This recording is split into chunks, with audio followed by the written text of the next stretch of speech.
Welcome to the WP Builds podcast, bringing you the latest news from the WordPress community. Now, welcome your hosts, David Wormsley and Nathan Wrigley. Hello there and welcome to the WP Builds podcast. This is episode number 203, entitled The WordPress Journey of Wendie Huis in Veld. It was published on Thursday the 29th of October 2020. My name's Nathan Wrigley, and just a few bits and pieces before we begin. Black Friday is on the way, and I'm sure you're getting yourself prepared. Each year there's a frenzy of purchases, all taking place in the next few weeks, and what we've decided to do is put a page together of searchable, filterable deals. You can find it at wpbuilds.com/black. That's nice and easy to remember. wpbuilds.com/black, and it's searchable, filterable, and we'll be adding deals as and when we hear about them. If you have a deal, if you're a product owner or something like that, and you would like to commit that to the page, there's a button on that page called Add Your Own Deal. It's a blue button, and you can add your own deal and let us know about it, and we'll put it on that page completely for free. So that's wpbuilds.com/black. If you'd like to keep in touch with everything that we do, head over to wpbuilds.com/subscribe, and over there you'll be able to get involved with the things that we produce. There's a couple of email lists, and there's also things like our Facebook group of over 2,700 very polite and friendly WordPressers. So that's wpbuilds.com/subscribe. The last piece I want to mention is wpbuilds.com/advertise. If you have a product or service that you would like to put in front of a WordPress specific audience, well, we do have advertising slots on WP Builds. We do audio inserts, which you're about to hear, and also we've got banner ads which go on our website and in our email. A couple of companies who've chosen to advertise on WP Builds are Alpha Hosting and AB Split Test.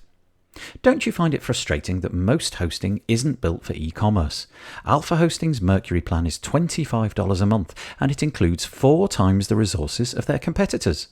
Our listeners will also get 50% off their first 3 months of service. So, go to alphahosting.com/WP Builds. Do you want to set up your A/B split tests in record time, like in a couple of minutes? Use your existing pages and test anything against anything else. Buttons, images, headers, rows, anything. And the best part is, it works with Elementor, Beaver Builder, and the WordPress block editor. You can check it out and get a free demo at absplittest.com. Okie dokie, let's get stuck into the main podcast, shall we? Today I'm chatting with Wendie. Wendie and I go back quite a long way. We began our friendship, I would say probably 8 or 9 years ago over at WP Elevation. We became accountability partners for a short time and did some email toing and froing and some meetups each week, and then we met each other in person several years ago at WordCamp in London and also at WordCamp Europe. She's a thoroughly lovely person, and today is just the most wonderful chat with somebody in the WordPress community about their journey, how they began, what initiatives they've created, things that went well, things that didn't go so well, what it's like to be a freelancer, and ultimately what it means to be in the WordPress community. I thoroughly recommend it. It's a really lovely chat, as I say, with a thoroughly lovely person. I hope that you enjoy it. Hello there. Welcome to the interview part of the WP Builds podcast. I'm glad you made it this far. I am joined today by Wendie. Now, before I begin this podcast, I did a different podcast with Wendie a few weeks ago, and there was a bit of a toing and froing, because I asked Wendie on, Facebook Messenger to tell me how her name was pronounced. And I'm not even going to try to pronounce your name, Wendie, if that's all right. Would you mind saying it for me? No problem. Just stick with Wendie. Yeah. But how is it? How do you say the whole thing? It's Huis in Veld. Yes. And it was the Huis bit that I couldn't do, I seem to recall. Yeah. Yeah. But you did well. You did well. Thank you. I did try. Honestly, I tried about 6 times. The reason we've got Wendie on today is because she wanted to come on, and we decided we were going to talk today about a few things that she does in her local area. But before we begin that, maybe she could just tell us, what her journey has been with WordPress, where she lives, and so on. So, Wendie, just tell us a little bit about yourself and where you're based and what your interest is in WordPress and so on. Well, okay. I'm based in the Netherlands. The city where I live is called Eindhoven. It's the fifth biggest city in the Netherlands, but in comparison with other cities, it's still pretty small. It's about 200-something thousand people. And I've lived here for, quite a few years, almost 20 years. And I have a 19-year-old daughter. I'm a single mother, and I have 2 small dogs. And I've been working with WordPress since 2011. No, since 2008. And I had my company since 2011. So I have been a business woman for almost 10 years. Do you work from home, or are you part of a sort of wider agency, or you freelance? How does it work? I work from home, and I do a combination of freelancing. So I work for several communication agencies, digital agencies, and I build themes for them that they use on their clients' websites. And I have quite a lot of customers that work with me directly. And the focus with them is mainly on teaching them to do it themselves. So I build a basic website, and then I teach them how to use it and how to work with it. Yeah, I mean, this kind of leads us very nicely into one of the things that I wanted to talk to you about today, because I met Wendie years and years ago. Well, I say met in the sense of online. We were both part of WP Elevation. I don't know if you're still involved in that or not, but yeah, that's where we initially made contact, and then actually finally got to meet each other at a WordCamp in London. Goodness, when was that? In 2017, something like that? That was 2017, because that was the first WordCamp I ever spoke. Ah, okay. And I cried on stage. Yes, yes. I actually was there to witness it. It was a nice talk, though. But we sort of, over the years, we've kind of hung out periodically. But one of the things that stuck with me that I knew that you did was you have this really interesting idea, which is something that, had I got more time in my life, which I currently don't have, I would like to do myself. Kind of a philanthropic endeavour at times, but then also at various times you've tried to make it part of your actual business and so on. Do you want to tell us about Website Club? Yeah, sure. Well, Website Club is also the name of my company. So everything I do is it goes out by the name of Website Club. But what you are referring to is with WordPress, there is a part business and a part sharing knowledge and telling the world and creating a better world together. And I am very hooked on that part. I like the idea of me sharing knowledge and people being able to create a better living for themselves with the knowledge they got from me. And that's why I like making websites, because it gives people more opportunities to, make a living. And what I did is I have been trying to find ways to make it accessible and affordable for as many people as possible, and also without going broke myself, because if I give everything away, then I am not good. Then it's not sustainable for me. So what I did, when I started out, I created a monthly meeting in an open office space that was free to use, and people who had questions about WordPress could come to me, and I would answer their questions for free. And it was 2 hours, I think, when I started, 2 hours on a Wednesday morning and 2 hours on a other day in the afternoon. And it was both the times once a month. So for me, it was 2 times a month work. And I stopped that because it got abused. Well, abused is a big word, but I had some people that came in every time and they just wanted to get my knowledge and my work for free. and they were not willing to pay for it. And the hard thing was I really wanted to help people, so I was going way beyond what was reasonable to help them out. Can I just pause you there for a minute? Was there a period of time in which it did work? You know, you described that at some point it became unsustainable because I'm guessing it was certain individuals as opposed to everybody. Yeah, certain individuals. Were kind of definitely not everybody. Yeah, taking too much of your time and requiring too much of you. But was there a sort of core group of people that it worked for, and was there a period of time in which it wasn't abused and it looked like it was going to be an endeavour which was going to be successful for you? Yeah. It was the first period, and I restarted it because then I stopped it, and then I started charging money for it, and then I restarted it with only people I already worked with who already paid me, and they could come in and ask me questions. So that was I think that was the best setup. Yeah. So it was available for free for people who already worked with me. And if you hadn't worked with me, you just have to make an appointment. So when you say already worked with me, was there any kind of paywall there? And what I mean by that is, did they have to be on some kind of recurring plan, or it's just I worked with you 4 years ago, built your website. You for now, forevermore, you'll be able to access this website club. Yeah, that's really funny you asked me that because, sorry. The thing that I have been struggling with money and how to charge for the services I give and how to be reasonable with that. And I have always dreaded that kind of recurring payment things. So I never did that. People bought a website, they paid a one-time fee, and that was it. I recently got a new coach. Well, recently, it was the beginning of the year, so it's a couple of months. And she just laughed at me and she said, that is so ridiculous because you're selling yourself short because you give service to people who are not paying you for that. And you are losing money.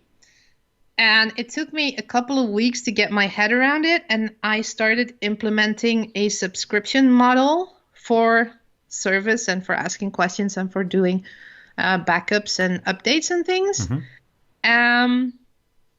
So that is a new thing for me. Yeah, it is a difficult one, isn't it? Because the sort of philanthropic nature of the WordPress community is sort of fairly well known. A lot of these events that we attend, so for example, WordCamps and so on, they have a fee attached to them, but they are more or less free.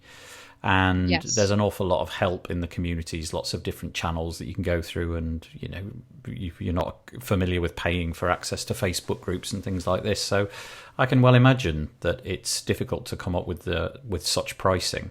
But it's interesting that it did work for a while. And also interesting that maybe if certain individuals hadn't have come along and maybe just abused it, shall we say, then it might have just sort of carried on. But I do like the idea of it. So did you say to any of your clients, presumably most of whom are fairly local to you, they could get in a car or get on a bus, I'm just going to make myself available, you come, and was it kind of like bring your problems or bring your aspirations, bring anything you want to do with your website and we'll try and tackle it together?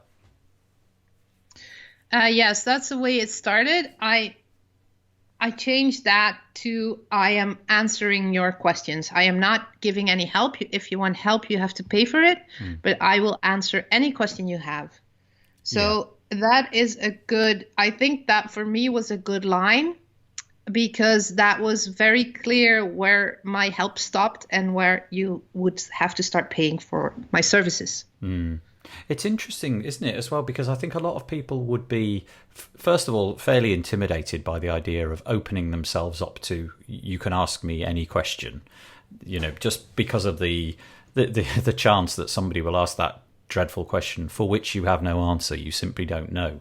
And in a sort of... I don't know is an answer as well. Yeah, that's... You know that, yes. right? Yeah. I don't know. Do I know that? I'm not sure. But But the idea of kind of letting your professional veneer slip for a little while might be kind of a little bit off-putting. The other problem, I suppose, for some people is their clients are sort of spread all over the place, aren't they? And in my situation, what you're describing seems very appealing, because just about everybody that I work with, is fairly local and could get in a car and within a few minutes come and join me. I just don't know. I don't know whether I'm willing at this point to open myself up to that, largely because of, if they ask something which I just can't handle, or they ask too much, or what have you. But it's interesting. But to be honest, the questions I got, apart from the two people who tried to get their website for free and ask me everything, most people are very moderate, and the questions they ask are extremely easy for me. It's questions like, okay, so how do I change my password? I want to restyle my blog a little bit. I want to add social media buttons. I want to start using a newsletter. How do I collect email addresses? It's questions like that. And that's actually really good fun as well, isn't it? If you can provide the answer and you've got the answer right at the back of your mind, and you can bring it to the forefront and you can fix their problem, and they can leave at the end of that evening with a sort of sense of, well, that was worth doing. I'll go back again in a couple of months or whenever it might be. That's really rewarding. That was the whole idea, that the customers I have, the clients I have, I help them with their website, but that is only a starting point. From there, they have to start getting people to the website and start measuring what is going on the website, and start tweaking it, and maybe change the text a little and add some more content. And I noticed that people were not doing that. So I created a website for people, and then a year later they called me, okay, I need to do something about my website, but I forgot the login information. Can you send it to me again? So that is where the idea came from initially. Yeah. I also just like the idea of being in a room with people who are at different levels of expertise. And obviously you've set it up, but it may be that on certain things there is somebody in the room who could take that question and field it for you after they've been attending for a little while. It may be that they become the expert at, I don't know, whatever it might be, and you get this little community and they're all helping each other out, and it becomes a social event as much as it becomes a WordPress event. Well, that is one of the best things that comes with it. I have a great example, if you'd like. Yeah. I was talking to one of my clients about having a calendar on his website, because he's doing events, and he put them on the page, and every time he just updated the page, he removed whatever event was done, and then he put up the new events, and it was just a page with several blocks on it. So I told him, you can use a calendar plugin, and then you can create events, and they will show up and they will remove themselves after the event is done.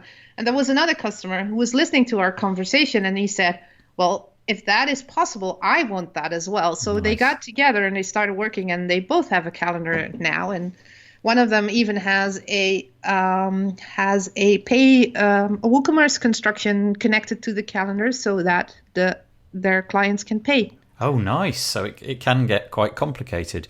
It's interesting, though, that a lot of these sort of philanthropic things that we hear about, they often start this way, and sadly certain individuals, as you've described, kind of got in the way and made that slightly unsustainable. So did you pivot it in some way? Did you just cease to do it, or maybe charge for it? How did it work from then?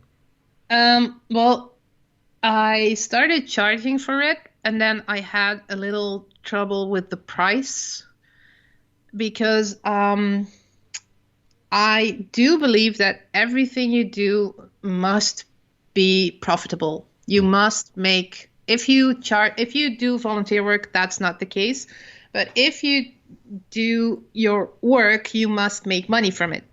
And if I charge like 10 euros for one person to come, and only one person is coming, that would mean I would be there for 10 euros for 2 hours available for that person. So that was not sustainable.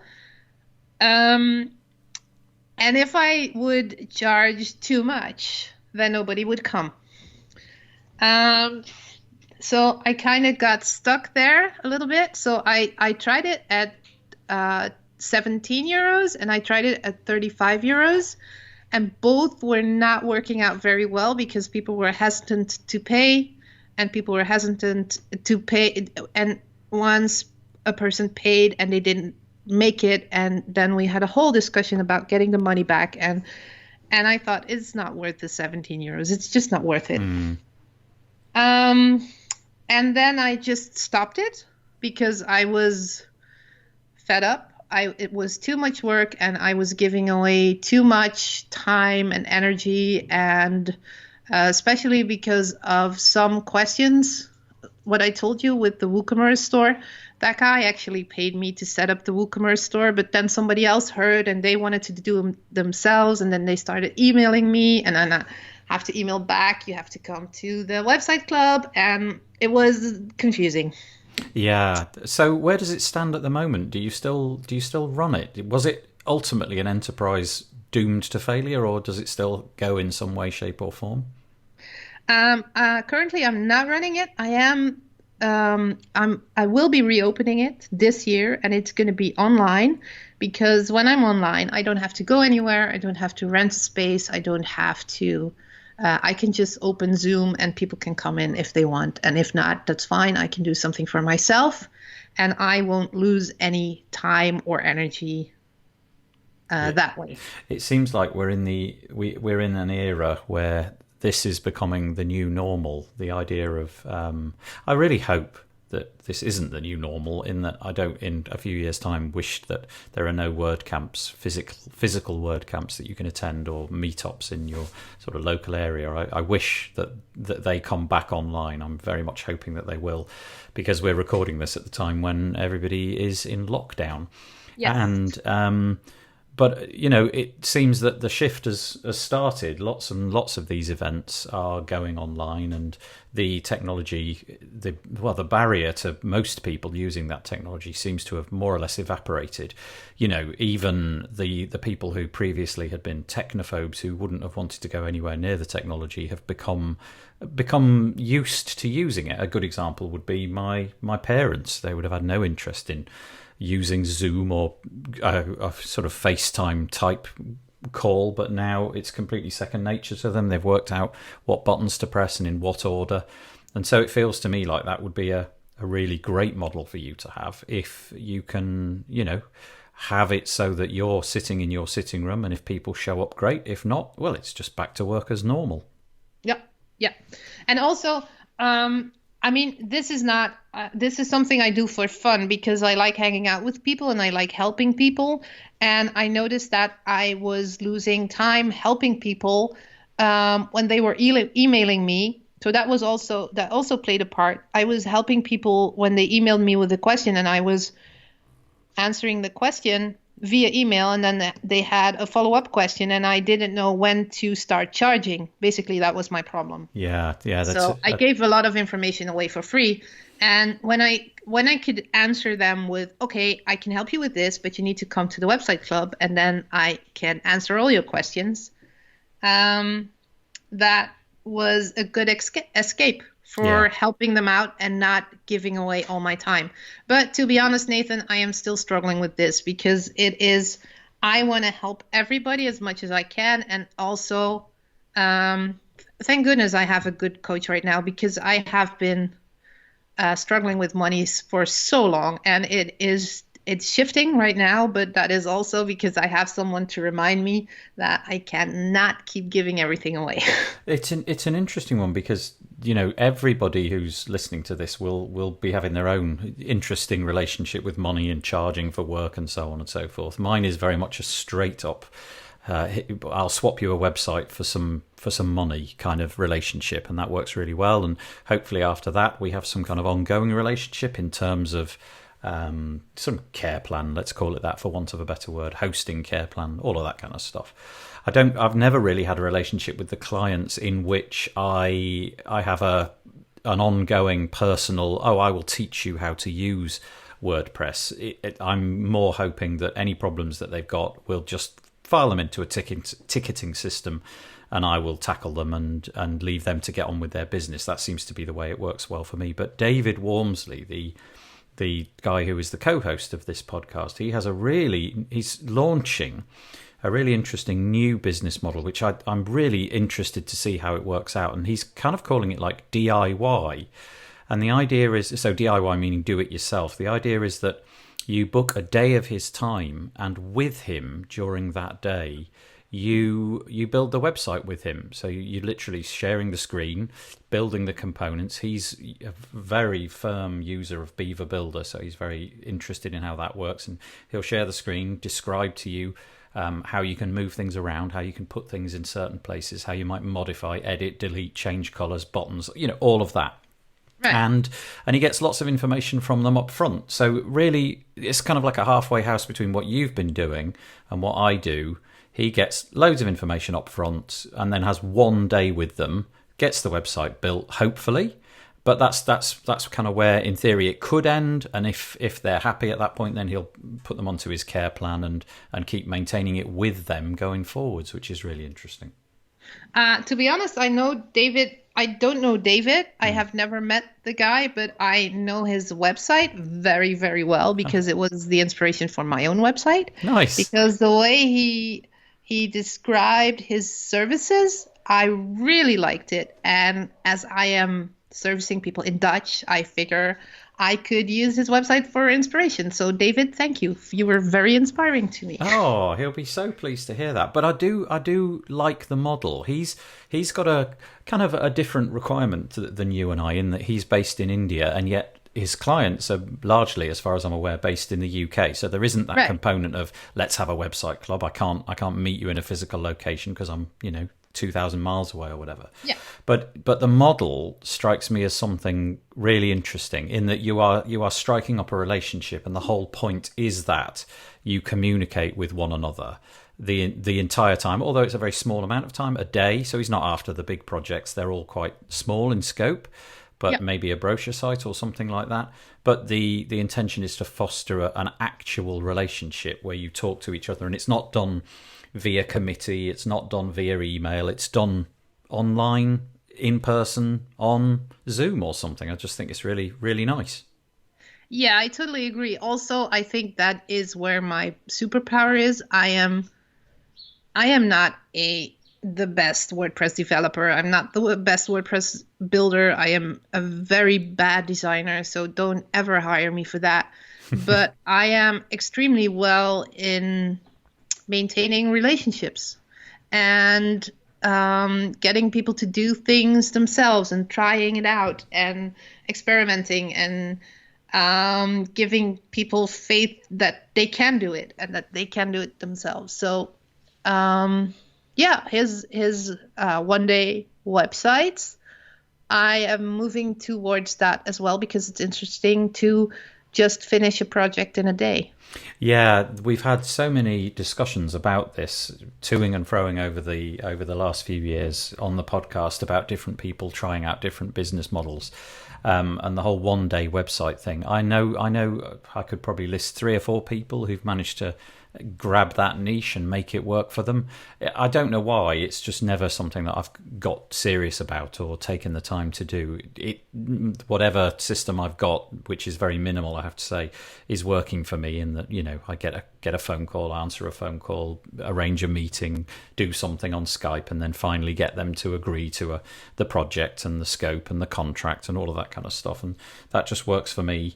Handing it over at the end and saying, right, well, it's either goodbye or come on to our care plan. But the idea of fostering relationships, if the build up front has been modest, not a very high ticket item, then having spoken to them and becoming friends with them, I think, well, if on the one hand, I'm going to say this and it's going to sound disingenuous, but I don't mean it to sound disingenuous.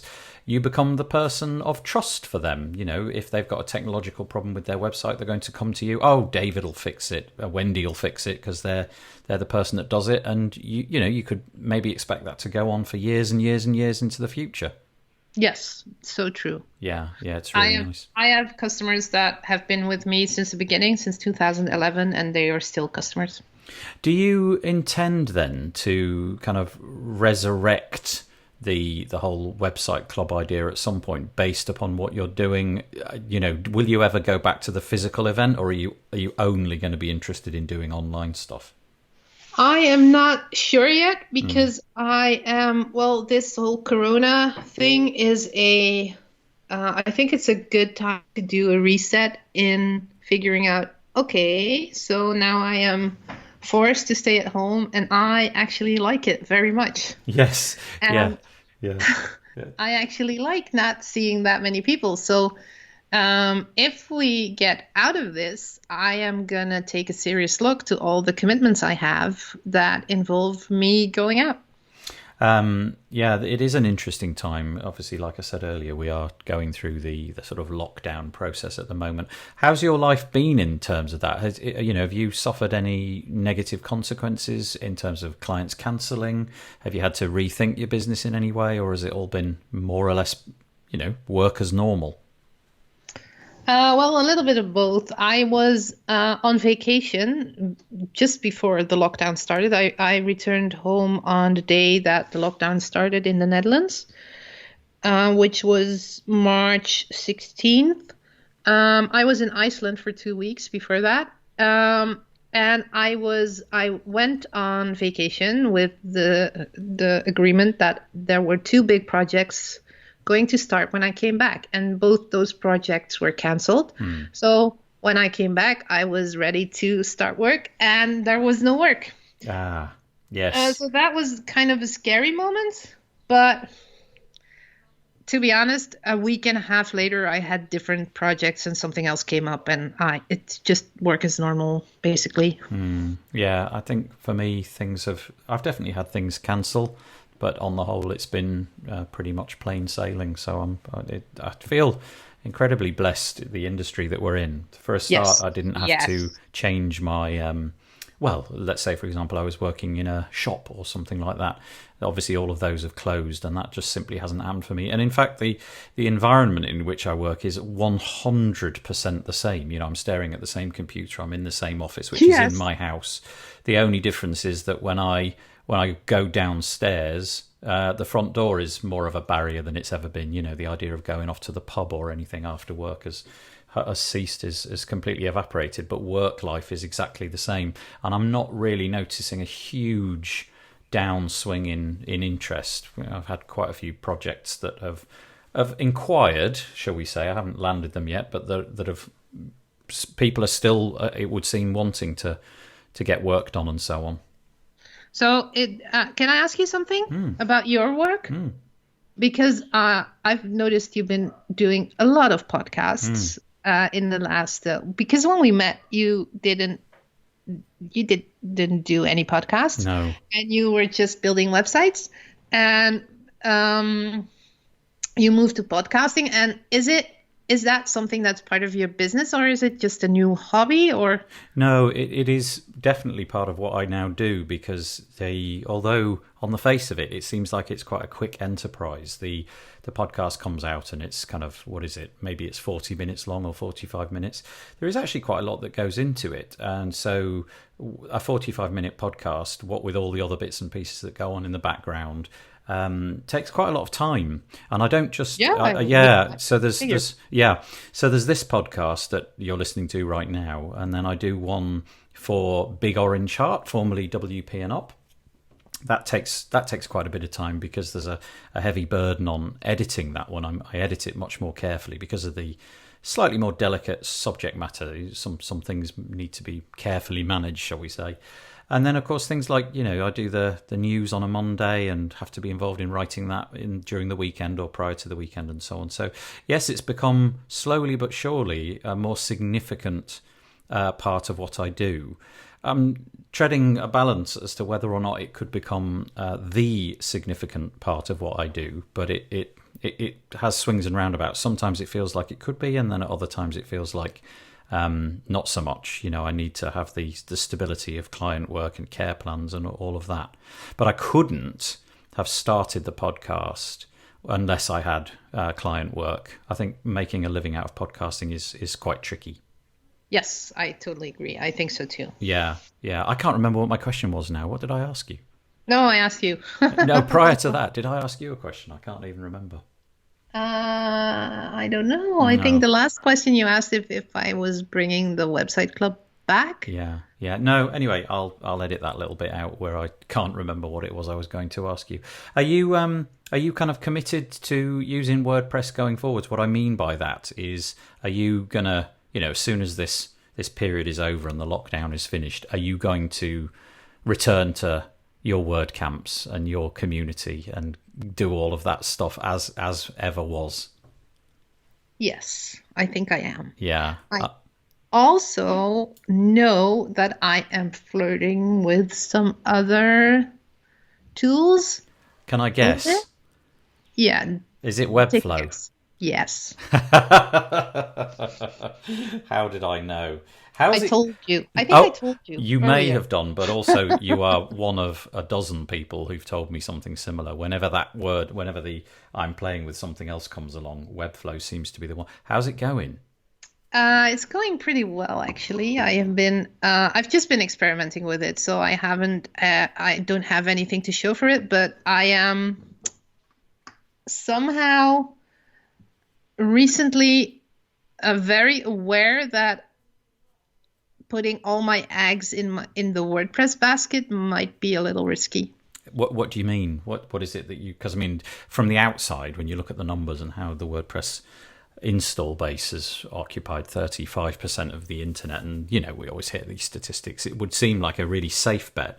You've got fears about that, have you? Yeah.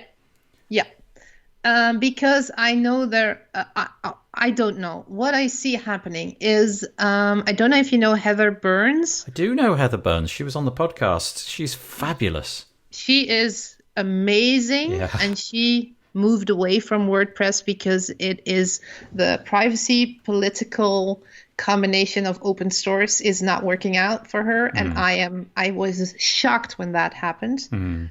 And also it triggered a little curiosity about finding out how it works with open source and all the political influence and the WordPress community. Some things that have happened recently or not so recently about being democratic, and I talked to Morten Rand several times, and the question he is asking about how do we decide who is right and who gets to make the decisions, and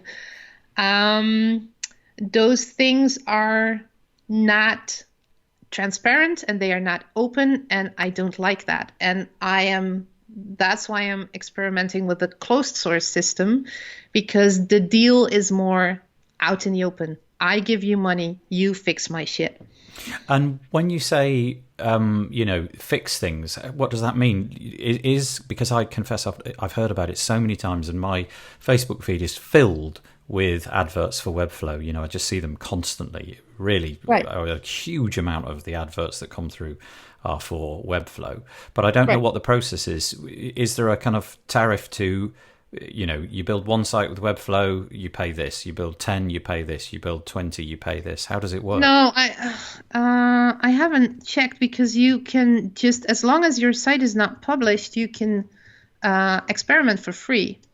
So I have been experimenting and not published. So I haven't looked at their model yet. I'm guessing that there'll be some, I don't suppose they can survive on having, an infinite number of sites for the same fee. It's hosted. So it is, they have two types of plans. They have site plans and they have account plans. So you can do a plan per site, and you can do an account where you can have several projects within your account. And the website plan is the basic plan is $12 a month. Okay. And so you can build your client sites in the same way, so long as there is a $12 a month or more fee that they're willing to pay, you can be profitable with that. It's interesting, though, because the exchange for money thing, you mentioned that the politics and where decisions are made and so on is of cause for concern there. What is it? Why the relationship with Webflow is is different in that, it's a private company. Presumably they'll Yes. at some point have shareholders, and so they'll be beholden to their shareholders to turn a profit and Right. so on. Why do you think that model is, well, not necessarily preferable? Why do you think it's different in a way that is persuasive? Well, I haven't figured that out yet completely, but to be honest, I'll give you an example. I have a cleaning lady, and she comes to my house every week and she cleans my house, and I love her for doing that. And I love that our relationship is so clear. She comes to my house, she cleans my house, we get along very well, but this is the relationship we have. And with WordPress, and I would like that with a website tool. So I buy your stuff, you make sure the hosting is good and the tools work well, and I give you money, and that's it. With WordPress, I am so invested. I have so many international friends, and I am so grateful because WordPress gave me the basis to build my company. But it's also blurry.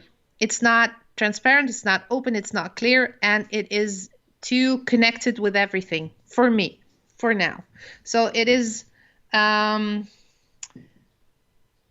do I say that correctly? It's not that I'm breaking up with WordPress, but because it is such a big part of everything in my life, the risk of it exploding and my life being completely messed up is too big for me right now. Yeah, I fully understand. And it's really, I think the difficult thing which is confronting people who think on this is the sort of blurring between the, let's call it, for want of a simpler way of describing it, the .com versus the .org, where you don't really know at what point the .org is going to, let's imagine worst case scenario, the .com really takes off, and WordPress, their SaaS service, if you like, takes off, and they just decide that that's where they're going to put all of their money, and they stop supporting the WordPress.org project. I mean, it's highly unlikely, very, very, very unlikely.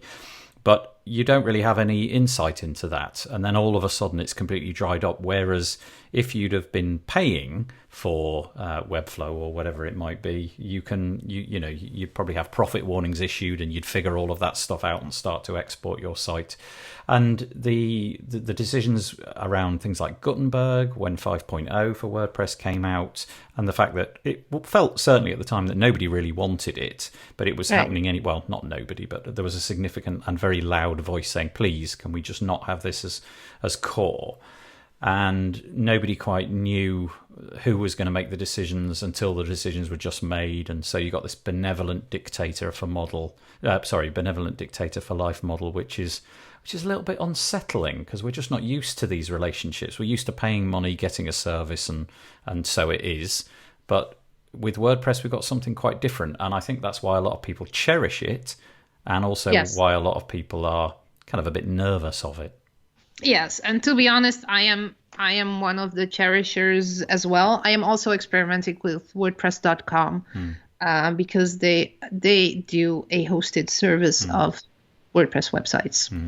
Yeah, it's interesting. I mean, I don't know how it's going to go. It just feels to me like the community seems to sort of grow and grow, but equally the rival services, the Squarespaces, the Wix, the Webflows, and all of those, they are getting more and more appealing, and making the difficult job, as it was, of building a website much more easy.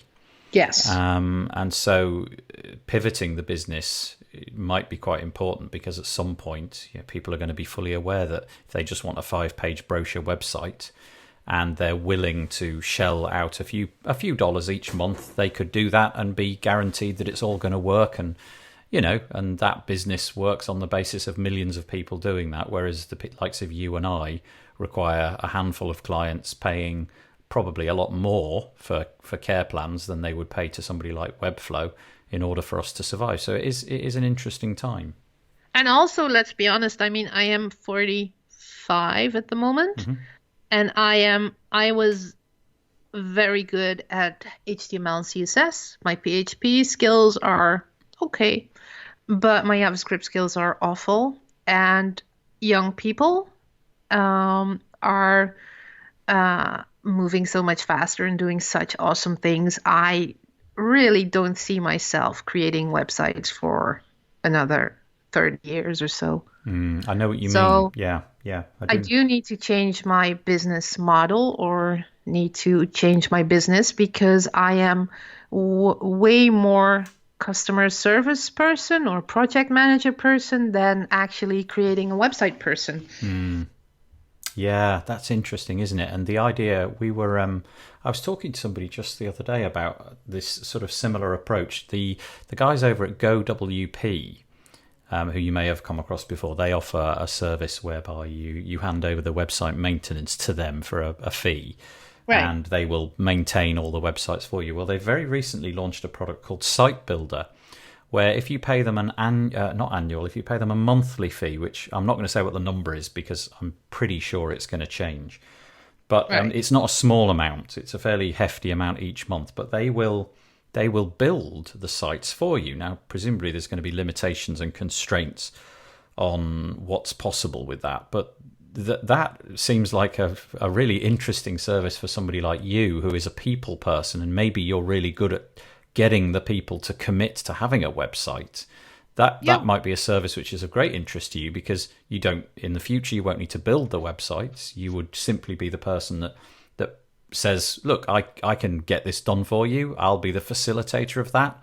And then you hand it over to this third party. Yeah, interesting. So the options are like endless. I haven't decided which way I want to go or what I want to do. And I have time. That's why I'm starting experimenting now, because I still have time. I can take my time. I can take it easy. I can take it slow because there is enough work, and I am not finished with WordPress and the WordPress community. Definitely not finished with those people. So far so good, and we'll see where it goes. But I just want to be sure that, well, maybe in 5 or 10 years, I will still have work to do because I will still be the caretaker of my family and I will still need to make money. I think that's the perfect place to end it. Thank you, Wendie, very much indeed. What a lovely community the WordPress community is. I think it's a real privilege to get to meet so many people. And in this particular case, what a privilege it was for me to get to know Wendie. I hope that you enjoyed it. I hope that you got some takeaways from that. I'm sure that many of the things that she described during her WordPress journey will chime with you as well. The WP Builds podcast was brought to you today by A/B Split Test. Do you want to set up your A/B split test in record time? The new A/B split test plugin for WordPress will have you up and running in a couple of minutes. Use your existing pages and test anything against anything else. Buttons, images, headers, rows, anything. And the best part, it works with Elementor, Beaver Builder, and the WordPress block editor. You can check it out at absplittest.com. Okay, we will of course be back next week for another podcast episode. We'll also be back on Monday for the WP Builds weekly WordPress news, and we'll have the live version of that at 2 p.m. in the afternoon at wpbuilds.com/live. I would encourage you, if you are in the market for some Black Friday or Cyber Monday deals, possibly even some Halloween deals, go and check out absplittest.com/black and bookmark it as your page of choice for checking out WordPress deals in the days and weeks to come. Okay, I'm going to fade in some cheesy music and say stay safe. Bye bye for now.